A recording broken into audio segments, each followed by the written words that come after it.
We never intended them to be anything other than a slave. But they began to grow in number and in power, and eventually they fought their way to some freedom.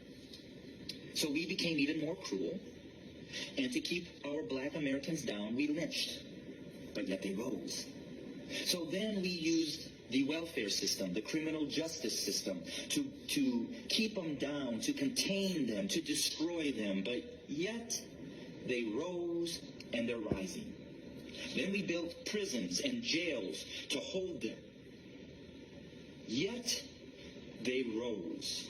And so now we are doing exactly what the Pharaoh did at the end, sending out a decree, kill them. So until we admit that when we wrote this Constitution that all men are created equal, that we never intended to include our black brothers and sisters, our nation may end up facing exactly what the Egyptians faced when they refused to let God's people go. So I'm going to say this to my white fellow Americans, that the bloodshed that is on its way is not on the hands of our fellow black Americans, but is on our hands. We are the ones that are refusing to let God's people go. We are the ones that are refusing to acknowledge that we do not value our black brothers and sisters as equal individuals or equal Americans as us white men. And to my black brothers and sisters, the racial issues, as I've said, have been there from the very foundation, but why do we see it more? Because there's a shifting. See, us white men have been at the head since the foundation. But we've had a black president.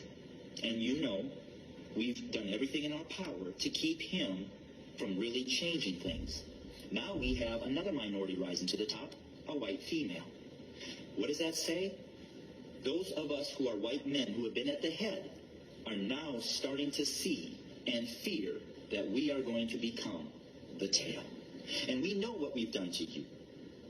And so now we're fearful that you're going to do to us what we have done to you.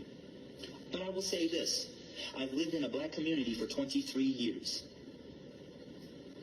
I've never been treated the way that this country has treated my black Americans. So I call out my white Americans to say we better heed, repent, acknowledge, and change. Because if we don't, I just want to again say this. The bloodshed that we never intended them to be anything other than a slave.